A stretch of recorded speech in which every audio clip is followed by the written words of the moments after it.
अगर आपने अब तक हमारे चैनल को सब्सक्राइब नहीं किया है तो प्लीज़ हमारे चैनल को सब्सक्राइब करें और हमारे आने वाली वीडियोज़ अपडेट्स पाने के लिए हमारे बेल आइकन को ज़रूर छू दें। आप अभी तक बहुत सारे क्रिमिनल्स की कहानियाँ सुने होंगे, कई सारी तो हमने खुद सुनाई है, लेकिन ऐसा क्रिमिनल ना तो कहीं देखा होगा और शायद ऐसे क्रिमिनल के बारे में ना कभी सुने होंगे। यह कहानी है 7 समंदर पार की, ग्रेट ब्रिटेन यानी कि इंग्लैंड का एक शहर मिडिलसेक्स। यहीं पैदा हुआ था यह क्रिमिनल, नाम था ग्राहम यंग। ग्राहम शुरू से ही एक केमिस्ट्री जीनियस था, लेकिन अपने इस काबिलियत को उसने सही काम में नहीं बल्कि गलत कामों में लगाया। इसकी कहानी रोंगटे खड़े करने वाले हैं। आशा करते हैं आपको यह कहानी बेहद पसंद आएगी। इसके लिए ज़रूरी है कि आप इस वीडियो को पूरा देखें।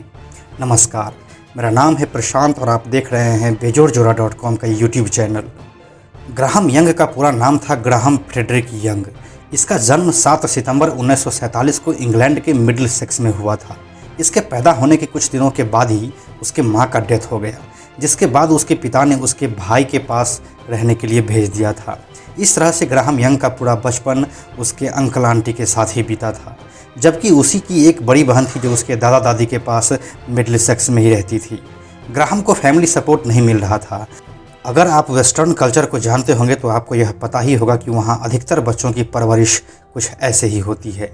जब ग्राहम 12 साल का हुआ तो उसे ग्रामर स्कूल में भेज दिया गया, जहाँ वो हॉस्टल में रहता था। वो पढ़ाई में बहुत अच्छा था और केमिस्ट्री उसे बहुत पसंद थी। स्कूल में उसका ज़्यादातर समय केमिस्ट्री के लैब में बीतता था। केमिस्ट्री का एक कंप्लीट सब्जेक्ट होता है टॉक्सिकोलॉजी। ग्राहम यंग को टॉक्सिकोलॉजी पढ़ने में ज़्यादा मज़ा आने लगा। उसे के साथ ही केमिकल से खेलने में भी उसे बहुत मज़ा आने लगा और वो तरह तरह के एक्सपेरिमेंट करना शुरू कर दिया। खास करके उसकी दिलचस्पी उस केमिकल में ज़्यादा होती थी जो जहरीला यानी कि टॉक्सिक होता था, या फिर उसे एज अ पॉइजन इस्तेमाल किया जा सकता था। जो रॉ केमिकल्स होते थे उसे वो साइड करके रिएक्टेड केमिकल को बनाने के लिए एक्सपेरिमेंट्स करता था, जो कि वाकई जहरीला हो और जिससे आदमी की मौत हो जाए। इसे वो टेस्ट करना भी शुरू कर चुका था। जहर के लिए उसका पागलपन भी शुरू हो चुका था। साल 1961 में 14 साल की उम्र में वो अब रहने के लिए अपने घर आ चुका था। यहाँ वो अपने पिता और सौतेली माँ के साथ रहने लगा। घर में रहते हुए वो अपने स्कूल से केमिकल लेकर आता था। शुरुआत में वो एंटीमनी लेकर आता था, जो कि एक मिनरल का एक्सट्रैक्ट होता है और यह माइल्ड पॉइजन भी होता है। घर में रहने के दौरान वो उस केमिकल का यूज़ अपने फैमिली मेंबर पर किया करता था। उसने इस केमिकल को घर के खाने में मिक्स कर दिया था, जिसका रिजल्ट यह हुआ कि उसके फैमिली के सारे मेंबर्स बीमार पड़ गए। उनकी सौतेली माँ को पहले तो पेट में दर्द हुआ, फिर वॉमिटिंग और डायरिया तक हो गया, जिससे उसे हॉस्पिटल में भर्ती करवाना पड़ा। उसकी बहन का भी यही हाल था। फिर उसी खाने को खाने से ग्राहम खुद भी बीमार पड़ गया। सबका सिम्टम्स वही था जो ग्राहम की माँ का था। हॉस्पिटल से डिस्चार्ज होने के कुछ दिन बाद ही ग्राहम ने चाय बनाकर अपनी बहन विनीफ्रेड को दिया। विनीफ्रेड को उस चाय का स्वाद कुछ अलग लगा। वो चाय हमेशा की तरह नहीं था। विनीफ्रेड को यह चाय खट्टा जैसा लगा था। विनीफ्रेड यंग ने उस चाय का एक ही सिप ली और फिर उसे फेंक दी। 1 घंटे के बाद विनीफ्रेड बुरी तरह बीमार पड़ चुकी थी। उसे हॉस्पिटल ले जाया गया। उसके टेस्ट हुए, जिसमें पाया गया कि विनीफ्रेड के खून में एट्रोपा बेलाडोना नामक जहर की मात्रा बहुत ज़्यादा है, इसीलिए उसके साथ ऐसा हुआ। खैर, किसी तरह से विनीफ्रेड ठीक होकर वापस घर लौटी। ग्राहम के फैमिली वाले अब तक जान चुके थे कि यह लड़का जहरीले केमिकल्स के साथ कुछ ज़्यादा ही इंगेज रहता है। इसके लिए ग्राहम के फादर ने ग्राहम को डांटा तो उसने कहा कि मैंने कुछ नहीं किया, बल्कि विनीफ्रेड ने खुद ही चाय में शैम्पू मिलाकर पी थी। जिसके बाद गुस्से में ग्राहम के फादर ने ग्राहम की कमरे की तलाशी ली, जिसमें उसे कुछ भी नहीं मिला। इसके बावजूद ग्राहम के पिता ने ग्राहम को घर में किसी भी प्रकार के केमिकल का यूज़ नहीं करने की चेतावनी दे डाली। 21 अप्रैल 1962, उस घटना को 1 साल भी नहीं बीता था, ग्राहम ने वही जहर अपनी सौतेली माँ पर वापस ट्राई किया, जिससे उसकी मौत हो गई। जब हॉस्पिटल में उनका ब्लड टेस्ट किया गया तो वापस उनके बॉडी में एंटीमनी पाया गया था। इसकी वजह से ही उसकी मौत हुई थी।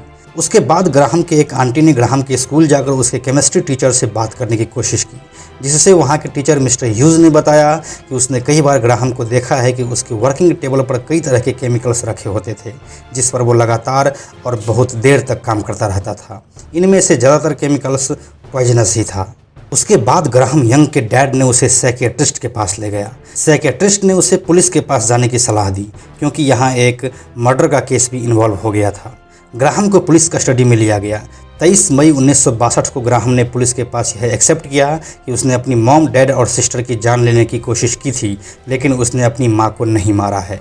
यह बात किसी को भी हजम नहीं हुआ और उसे ब्रॉडमूर के मेंटल हॉस्पिटल में भेज दिया गया। ब्रॉडमूर के मेंटल हॉस्पिटल में ग्राहम का नियमित इलाज चलता रहा और उसको साइकेट्रिक के विभिन्न टेस्ट से गुजरना पड़ा। टेस्ट रिजल्ट से यह जरूर पता चला कि ग्राहम में कहीं ना कहीं साइकोलॉजिकल डिसऑर्डर है। सिर्फ 15 साल की उम्र में इस अस्पताल में भर्ती होने वाला यह सबसे कम उम्र का पेशेंट बन चुका था। साल 1962 में ब्रॉडमूर के मेंटल हॉस्पिटल में भर्ती हुए ग्राहम यंग को 8 साल बाद साल 1970 में रिहा किया गया। रिहा करते वक्त डॉक्टर्स की टीम ने कहा कि अब ग्राहम पूरी तरह से ठीक हो चुका है और उसे अब जहर से संबंधित किसी भी एक्टिविटी में कोई दिलचस्पी नहीं है, ना ही वो किसी को बदले के भाव से देखता है और उसमें कोई भी वायलेंट टेंडेंसी भी नहीं है। इतना कहते हुए ग्राहम को रिहा किया गया और अब ग्राहम वापस अपने परिवार के साथ घर में था। लेकिन कहानी में यहाँ एक ट्विस्ट आता है। हॉस्पिटल से डिस्चार्ज करते समय एक बात को छुपाया गया कि 8 साल के अपने हॉस्पिटल जीवन में ग्राहम यंग ने कई सारे मेडिकल बुक्स को पढ़ लिया था, खास करके वो बुक्स जिसमें ह्यूमन पॉइजनिंग के बारे में बताया गया था। इन सब किताबों को पढ़ने के बाद ग्राहम यंग का केमिकल पॉइजनिंग लेवल नॉलेज और ज़्यादा इंक्रीज़ हो गया और वो बाकी पेशेंट के ऊपर भी इसका इस्तेमाल करता था। वहीं पर इलाज करवा रहे एक पेशेंट जॉन बेरीज की मौत पॉइजनिंग के कारण हो जाती है। इसके मौत के बारे में अफवाह यह उड़ा कि ग्राहम यंग ने हॉस्पिटल के गार्डन से ही लॉरेल झाड़ी के पत्ते से साइनाइड को एक्सट्रैक्ट किया था और फिर उसे जॉन बेरीज के ऊपर इस्तेमाल किया था, जिसकी वजह से जॉन बेरीज की मौत हो गई थी। हालांकि यह एक अफवाह मात्र था जिसकी कोई भी पुष्टि नहीं हुई थी, लेकिन सबको यकीन था कि यह काम ग्राहम यंग का ही है।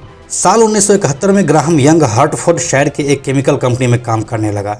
यह कंपनी थैलियम आयोडाइड ब्रोमाइड बनाती थी, लेकिन जहरीला होने की वजह से वहाँ के लैब में थैलियम स्टोर नहीं रहता था।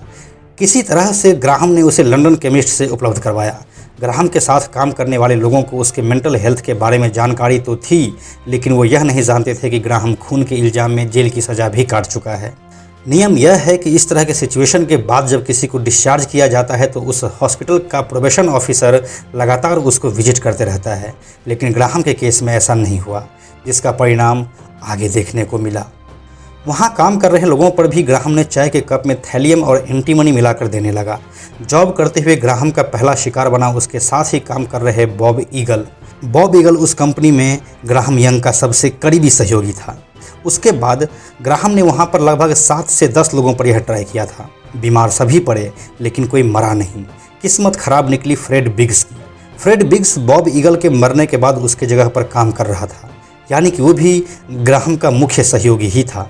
फ्रेड बिग्स को भी जहर दिया गया और फिर तबीयत खराब होने के बाद वो मर गया। ग्राहम का शिकार होने वाला फ्रेड बिग्स चौथा आदमी था। इस बार कंपनी के एडमिनिस्ट्रेशन द्वारा ग्राहम के पॉकेट की तलाशी ली गई, जिसमें से थैलियम और एंटीमनी बरामद किया गया। साथ ही ग्राहम यंग के घर से भी एंटीमनी बरामद किया गया। इस बार यह एक सीरियस क्राइम था जिसे हल्के में नहीं लिया जा सकता था। इस समय तक ग्राहम बच्चा नहीं बल्कि 24 साल का एक वयस्क हो चुका था और जानबूझकर अपने पॉइजनस टेंडेंसी और टॉक्सिक टेंडेंसी का इस्तेमाल करता था। वह दिमागी रूप से बिल्कुल सही होने के बावजूद भी जहर के लिए काफ़ी पजेसिव था और उसका इस्तेमाल वो लोगों पर लगातार कर रहा था। ग्राहम यंग के घर की तलाशी लेने के दौरान ग्राहम के हाथ से लिखा गया एक डायरी भी पुलिस को मिली। इसमें किस पॉइजन को कितने डोज में और कैसे यूज़ करना है यह सब लिखा गया था। यह डायरी पुलिस को आगे बहुत हेल्प करने वाली थी। 21 नवंबर 1971 को केंट पुलिस ने उसे अरेस्ट किया और कोर्ट में उसके ऊपर ट्रायल चलाया गया। सारे सबूत ग्राहम के अगेंस्ट गया और फिर लगभग 8 महीनों बाद 19 जून 1972 को कोर्ट ने उसे आजीवन कारावास की सज़ा सुना दी। अपने सफाई में बोलते हुए ग्राहम ने कोर्ट में कहा था कि वो बिल्कुल निर्दोष है और उसने कोई भी क्राइम कमिट नहीं किया है। उस डायरी के बारे में बोलते हुए उसने कहा कि वो डायरी उसकी एक इमेजिनेशन है जो वह एक नॉवेल के लिए लिख रहा है, लेकिन कोर्ट को मालूम था कि यह सब बातें एक झूठ से बढ़कर कुछ भी नहीं है। ग्राहम को जेल भेज दिया गया और उसे बाकी कैदियों से अलग रखा जाने लगा। किसी भी अन्य कैदी को उससे मिलने की अनुमति बिल्कुल नहीं थी और डेली बेसिस पर ग्राहम और उसके सेल की तलाशी ली जाती थी ताकि वो कोई और क्राइम प्लान नहीं कर सके।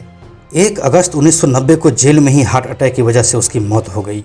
उसके जीवन पर इंग्लिश भाषा में एक फिल्म भी बनी है जिसका नाम है the young prisoners handbook. Benjamin Ross ने इसको डायरेक्ट किया है और ह्यूज ओकॉनर इसमें ग्राहम यंग का लीड रोल प्ले किए हैं। ग्राहम यंग के किस्से इंग्लैंड में आज भी सुनाए जाते हैं। चाय के कप में जहर मिलाकर अपने करीबियों को पिलाने के कारण मीडिया ने उसका नाम द टी कप प्रिजनर रखा था। तो यह थी आज की कहानी ग्राहम यंग के बारे में। दुनिया भर के और ऐसे ही दिलचस्प क्रिमिनल्स की कहानी हम आपके लिए लेकर आगे भी आते रहेंगे। हमारी आने वाली सभी कहानियां आप तक पहुंचे, इसके लिए ज़रूरी है कि आप बेजोड़ जोरा के इस चैनल को सब्सक्राइब जरूर कर लें। कोरोना पेंडेमिक के बावजूद भी देश में अनलॉक हो रहा है और बाज़ारें खुल रही है। बहुत ज़्यादा ज़रूरी हो तभी अपने घर से बाहर निकलें। बच्चों और बुज़ुर्गों का खास ध्यान रखें और अपने चारों तरफ हाइजीन मेंटेन जरूर करें। यह वीडियो अगर आपको पसंद आया तो इसे लाइक और शेयर जरूर करें। आने वाले वीडियोज़ के लिए बेजोड़ जोड़ा को सब्सक्राइब करके बेल आइकन को टच करना ना भूलें। Thank you so much.